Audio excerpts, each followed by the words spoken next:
Hey, good morning, everybody. This is Brittany Jennings with the Seniors Blue Book, and good morning, Michelle Robles from Robles Law Firm. Thanks for joining me. Thank you for having me. So excited! It's such a privilege to spend time with you, and it's even fun when you're at the beach. And I think I'm in your office with your picture here. This is my virtual beach. So, how are you doing through everything? We've been good. We're still busy. We're still trying to help clients as best as possible. Right now, everything has changed. So what we've been doing is we adjusted our process. So now we do 90% of the work virtually with our clients. And then we can either do a parking lot sign or a very protected, covered up conference room appointment to sign your documents for about a 10-minute process. Awesome. Yeah. So it's been interesting, and I like to ask that question, like, how are things different? Because everybody has pivoted to this new normal, and I think it tells a lot about us as humans and just as how we can adapt to something that is happening and turn it into something positive. Yeah, absolutely. We all have to be very careful nowadays, and I think that's going to be something that's going to be a more constant in our lives than normal. We always have to be careful with germs and passing things off to our seniors, especially during flu season. It's just we're adding another aspect to it now. Exactly. And mask fashion has become a thing. Yes, it has. I haven't gotten a cute one, but I need to. I saw this meme this morning. It just popped in my head. It was a lady going into her closet, and she had two closets, and one closet was her dresses, and there was different colors, and the other side was a smaller closet with her masks. Oh, and she had picked out the same color mask and dress. You gotta keep your humor through everything. So I need one with like lipstick or something. Exactly. Tell us about yourself and your background, your story, and how Robles Law Firm came to be. Sure. So I became a lawyer later in life. I actually I started off in real estate, and I was also working as a paralegal. And then I had the scare of my life at the age of 34. I ended up in the hospital, and it was discovered I had stage 3 ovarian cancer. And then I came to realize my husband has no idea how to pay the bills, where the bills are, how to write a check even. So it scared me enough to figure out, okay, this can't happen again. So I got myself organized. And I had always wanted to be a lawyer as a little kid. So it was, I told myself, I'm like, stage 3 is not going to get me. So I went ahead and fulfilled my dreams, and I ended up going to law school at the age of 36. So I was working as paralegals for different companies during my internships. I knew I loved estate planning because I had worked as a paralegal before in estate planning. And when it came time to graduate, we came back to Sarasota. I went to Stetson Law for a master's degree in elder law, because that's where my passion is.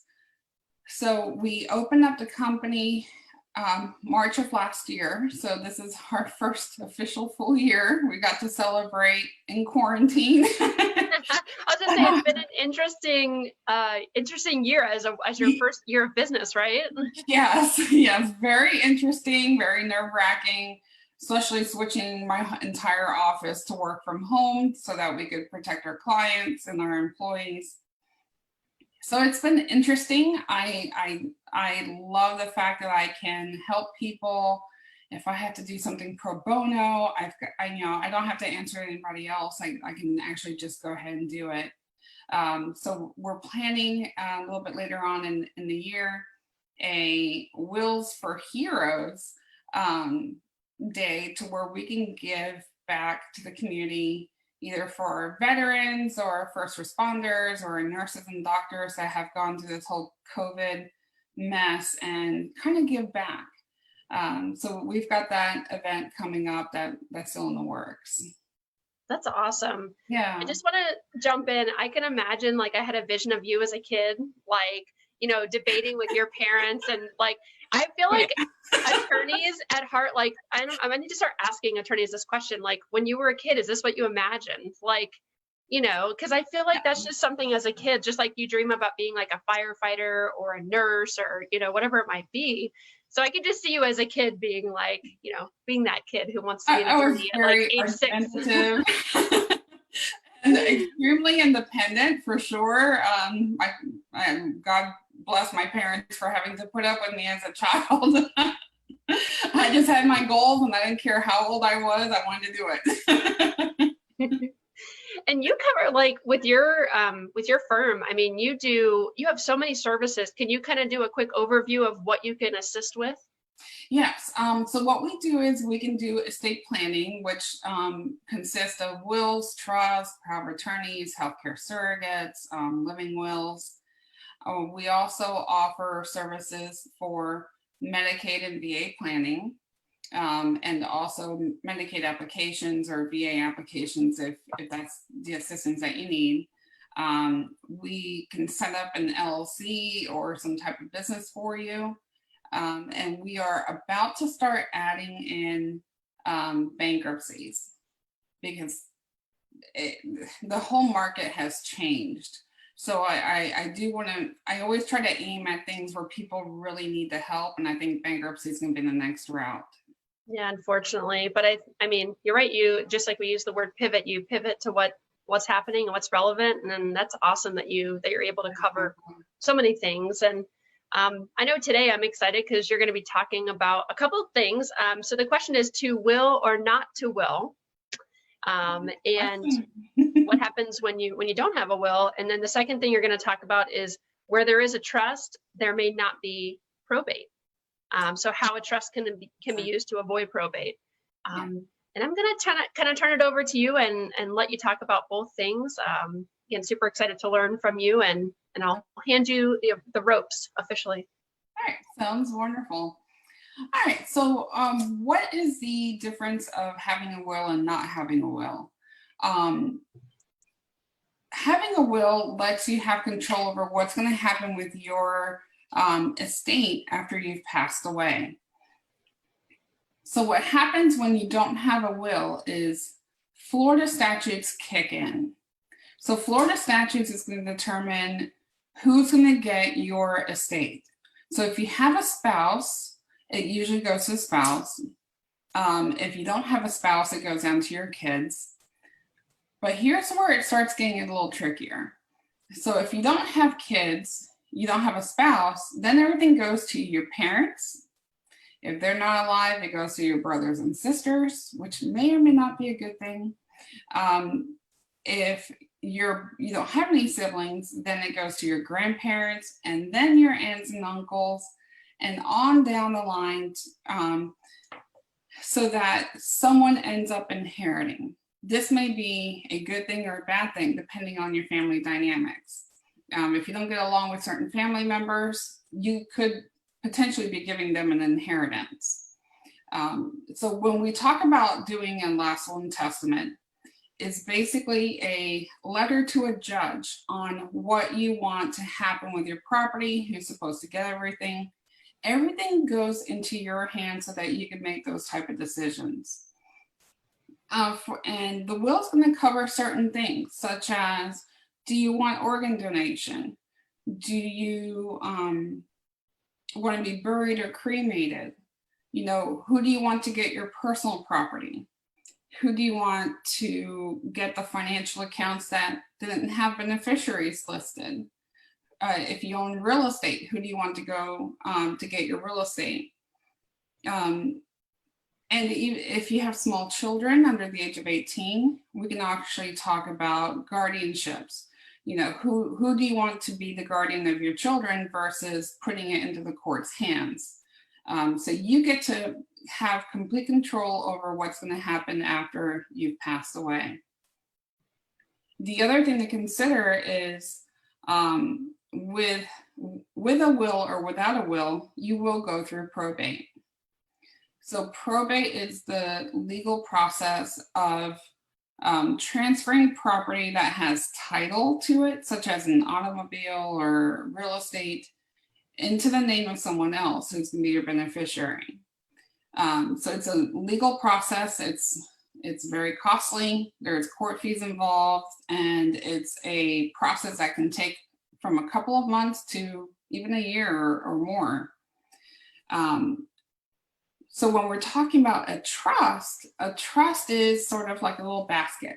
So your basket is you're going to end up putting your home into it and anything else that might have a title to it. And that is going to help avoid probate, because with a trust, once you pass away, if everything was done correctly, that basket gets passed over to your beneficiaries. It's an easy process. We're taking things out of the court's hands, and your trustee would be directing where the property is supposed to go and when.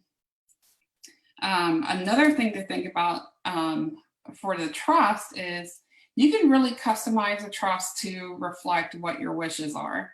How many of you guys are pet lovers? So, you know, I for sure have, all my children have 4 legs and tails.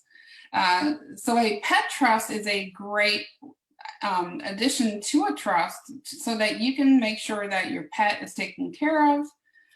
You can select who the pet guardian is going to be, and you can even leave them a small fund for their care. I've got horses, so it's a little bit more expensive when it comes to caring for a horse.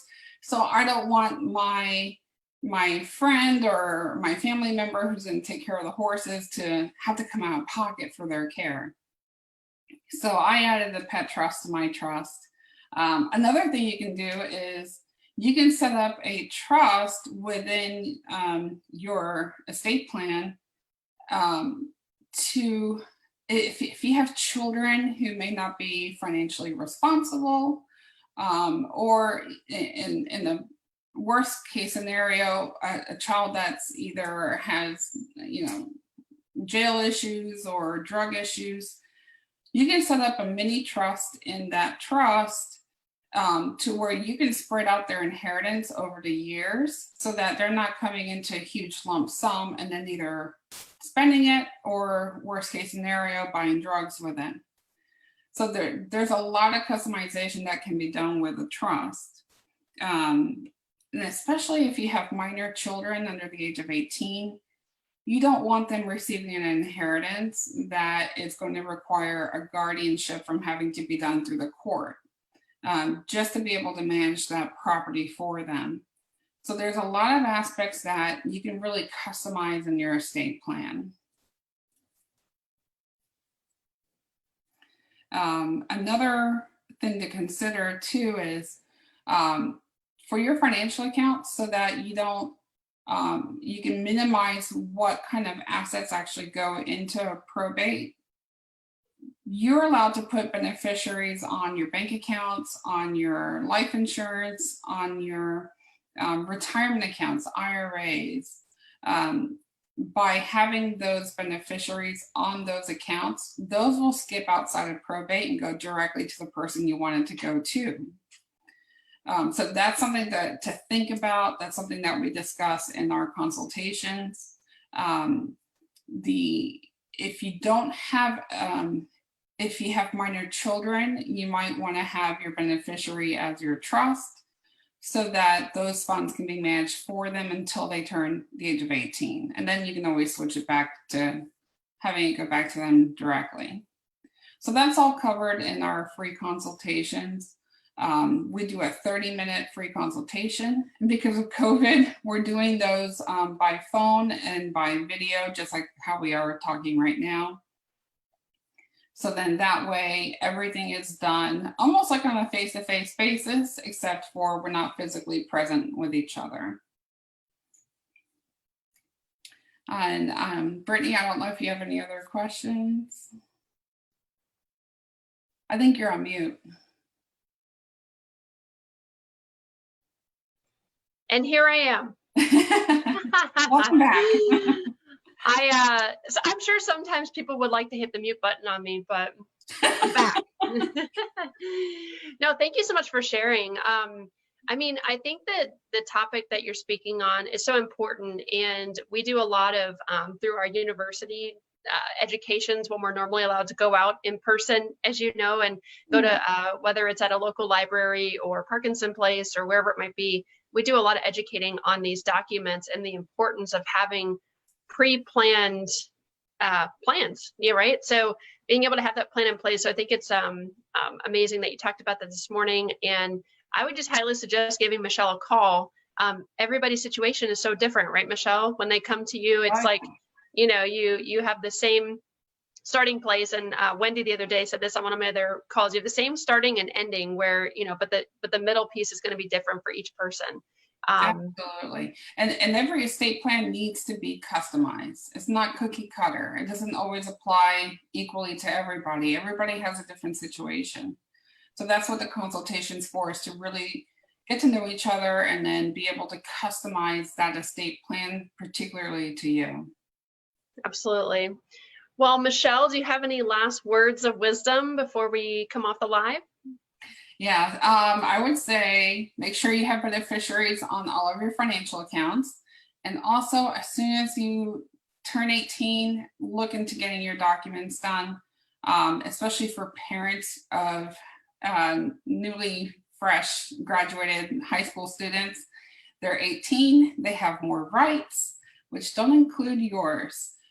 So if you do a power of attorney and the healthcare directives, you can still assist with your and have a decision-making capability for your children.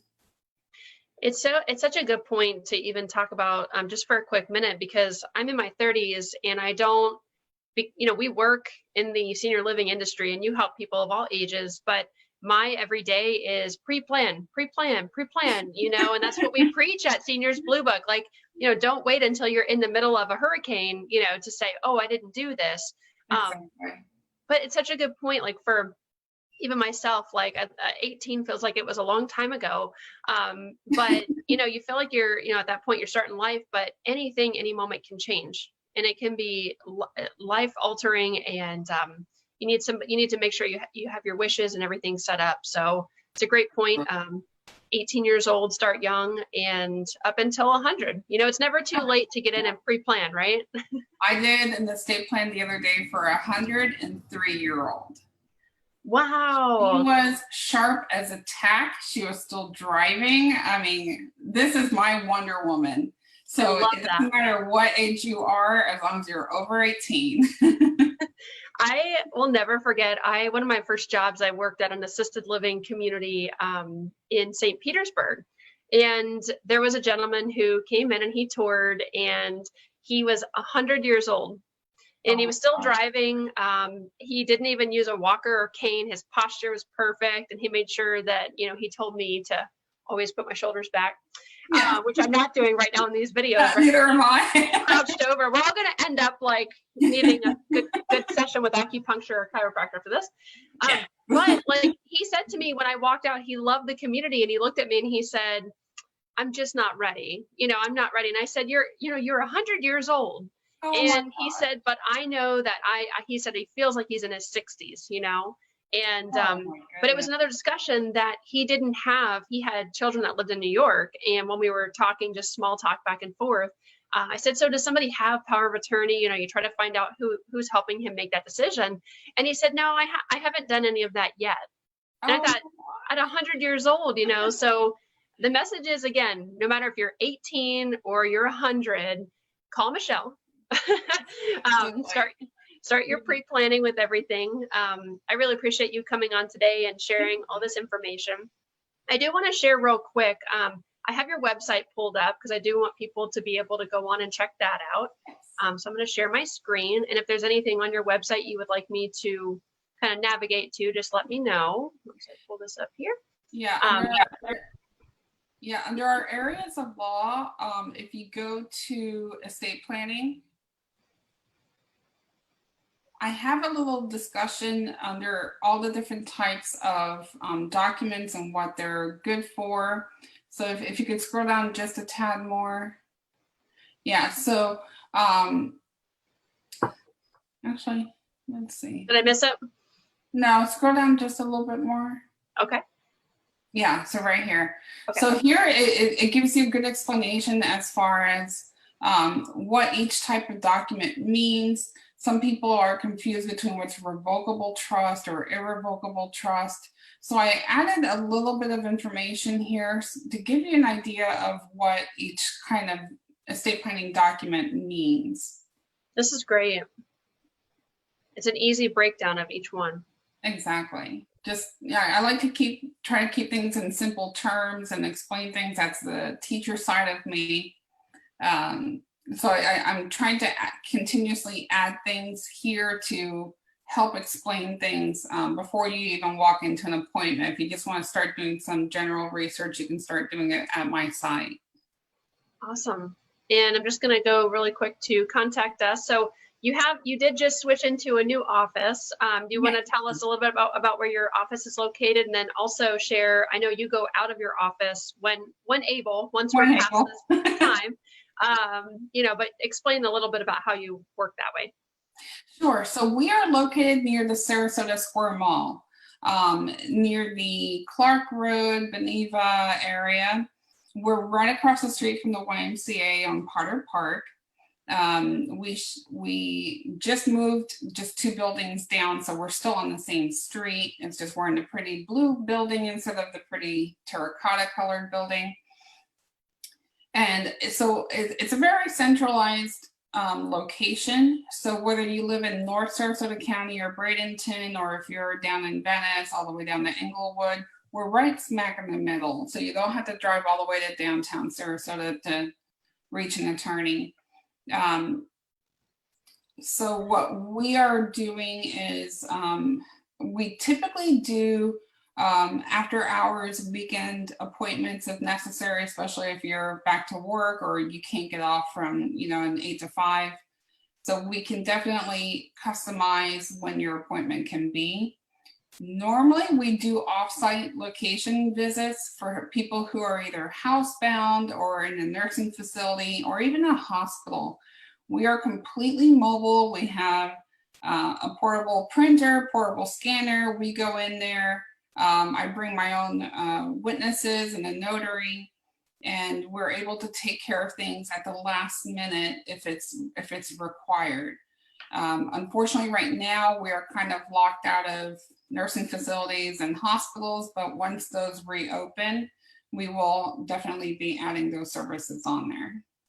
Perfect. All right, and the number to reach you at 941-315-2114. I'll make sure I add all this information to the post and how to contact you and the website. Okay, great. Great. And again, I just want to say thank you for joining us today and sharing all of your useful knowledge and information. People now more than ever, I think, are looking into resources and pre-planning and doing all these things. So thank you so much. All right, thank you. Have a great day. All right, you too, Michelle. And thanks everybody for watching, and we hope you have a really wonderful, exciting Wednesday. Bye. Bye.